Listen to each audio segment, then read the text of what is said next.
time to talk about Cyberpunk 2077. More like Cyberpunk'd 2077.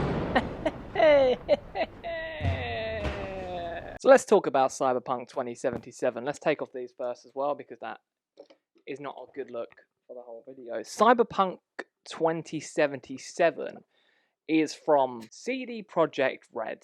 Projekt Red, best known for The Witcher 2 and The Witcher 3. Witcher 3 was a game that a lot of people loved. The Witcher 3 on release had a lot of bugs as well. There is a comparison video online, which is The Witcher 3 and Cyberpunk 2077, both with their glitches and bugs next to each other, because that was a very buggy game when it was first released as well.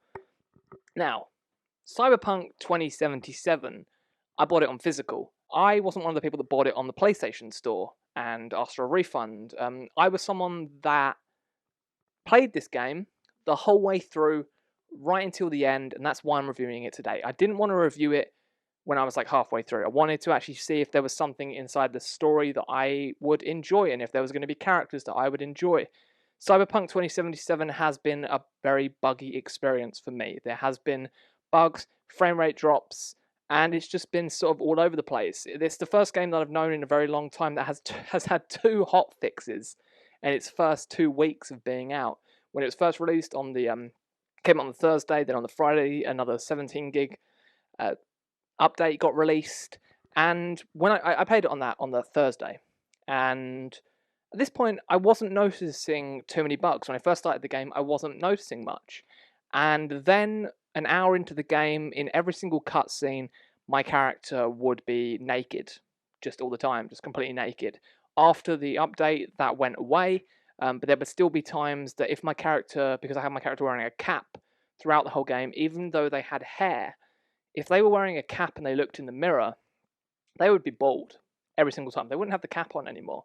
So that was a little bit dodgy. When my character would change into trousers, they would always go naked on the bottom when you would just be going through the inventory to change them. I'll just quickly talk about the bugs that I faced throughout the game. I'll try and show some on screen as well, because I did capture quite a lot. In one of the first missions, when you get to meet Adam Smasher, there's a point where drones are coming after you, and you have to get your shotgun out. The shotgun went invisible for me, and then you have to quickly swap to the other guns. I never really noticed anything with cars playing up. The only thing I had was Panam. If you fail a mission with her, and then it goes to a cutscene when you're driving back to the place again, you get transported inside her, so you get to see all her hair and eyes and everything, and it is creepy and weird. The other thing I had was with just the rendering of the NPCs. When I was doing a live stream, I was like, let me see what's going on here. You walk into a nightclub at one point before you have a meeting, and when you first go into the nightclub, you see this one guy, and then you walk into the next room, that exact same guy's in the next room. You walk back, that guy's gone, and the characters, when you walk in and out of the room, the characters change. That's the bad thing about it. The AI in the game hasn't properly really been done, because cars, when you throw people out of cars, there's nothing like you would have in GTA where people fight back. Every single time you take someone out of a car, they duck, and that's sort of a thing like, oh, I want a bit of a fight. They will either duck, or that person that you've pulled out of the car will just completely disappear. There wasn't anything in this game, which I know is bad to say, but there wasn't anything that really made me want to explore this city. Now, at points, the game does look beautiful. The surroundings, the city, all those neon lights, it does look beautiful. When you go out into the desert, there's some really interesting things there. But there's also the problems of, in the city, if I drive over... there was one point where I drove over a body, and my car got stuck on the body. But in the desert, I can drive into every single thing. I can knock rocks everywhere, but a body, if I drive over that, my car gets stuck. There were points where I would find road and I would get stuck on that. And I'm complaining too much about the game. I did have, yes, a lot of bugs with enemies just flapping all over the place after they have died. But the thing that really ruined the game for me, there's going to be a spoiler here of someone that you fight in the game. So I'll leave this little bit, and here's a spoiler. You get to fight Adam Smasher in the end, after he's been coming after you a few bits throughout the game. You finally get to fight him, and I was excited for this fight, because it's just this massive guy, just keeps stampeding at you all the time, just keeps running at you, trying to punch you. But the fight with him wasn't fun. There's points where his AI is really badly designed that he'd just start punching the air and punching no one.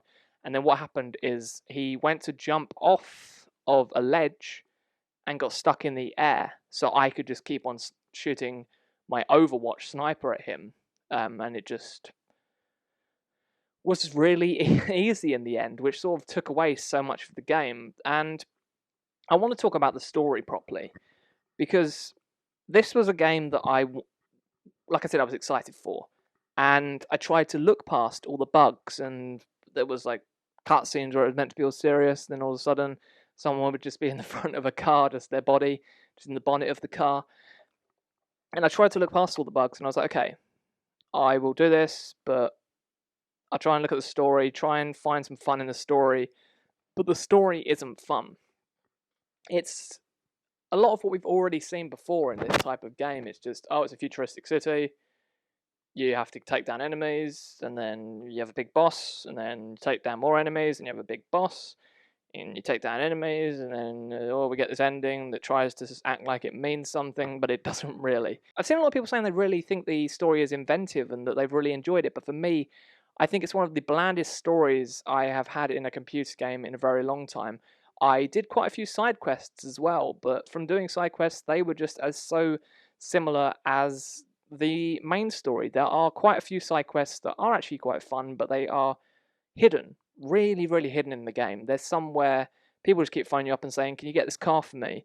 But there's other things around the city where other places you can go, undiscovered things that if you don't really explore the city properly, like I did explore in the end a tiny bit just to see, but there's so much hidden that it sort of takes away from what could have been of this game, which is quite a big shame. And like I said, the story didn't really captivate me. It didn't make me feel excited because every single thing was, hey, go to this place, break into this place, shoot as many people as you can, and that was it.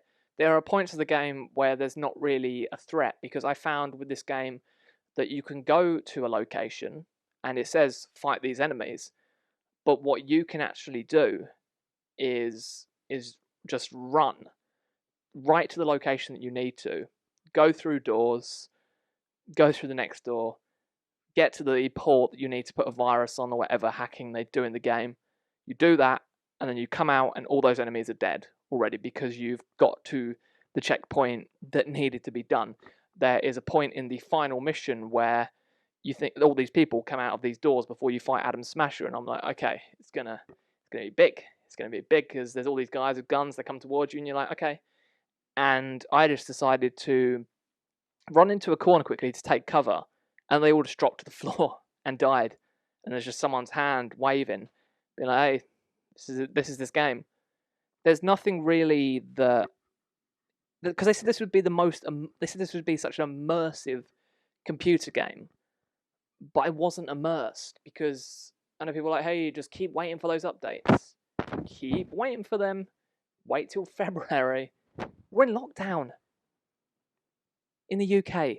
And in America they are. Like, people don't want to, like, we're in our houses. I know updates take a long time, but when we've got the game there and we want to play it and we want to kill some hours, we don't want people to be like, oh, this game will be good when you wait for that update. Hey, get a PS5. Hey, get a high-spec PC, because I played this on PS4, but it should have still been good.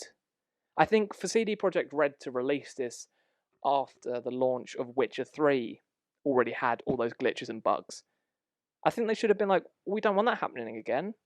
Because it happened before with The Witcher 3, everyone complained about there being so many bugs on release.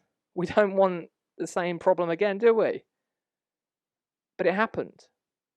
They released an unfinished game that isn't anything like the E3 trailers, that all of the AI and the NPCs that are around the city, there's just nothing there. It feels so empty. There's points where you'll be driving around the city and you're like, oh, there's one other car.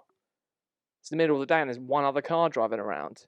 There's only one mission in the whole game where there's a parade happening and finally you see loads of people, and it's a lot of people that are walking around. There's a lot of people stood there and you're like, why has the rest of the game not been able to be like this? Why is it only this mission that's been able to render loads of people into the game? So Cyberpunk 2077, gets a 2 out of 5 from me. I feel like there are moments of fun. Sometimes when you have certain guns, they are fun. There are a few certain missions that I was enjoying, and there are a few moments where I was like, "Oh, this is quite good." There's one moment like right at the start of the game where you have to steal something, and I was invested, and then all of a sudden that just goes away, and the rest of the story is like, oh, it's just going to be the same type of mission, just with a different bit of paint on it every single time. So that's my review of Cyberpunk 2077. If you played Cyberpunk 2077, have you enjoyed it? Have you hated it? Have you had a lot of bugs? Or has it been a smooth run for you? Let's talk about it in the comments down below. And I will see you all again very, very soon. Have a good Christmas or whatever you celebrate. And I will probably be doing a best and worst movies of 2020. It's been hard because the cinemas have been closed quite a lot, but I have still been able to see quite a lot on VOD and when stuff was in cinemas. So we're going to see how it goes. But I'll see you all again very, very soon. Goodbye.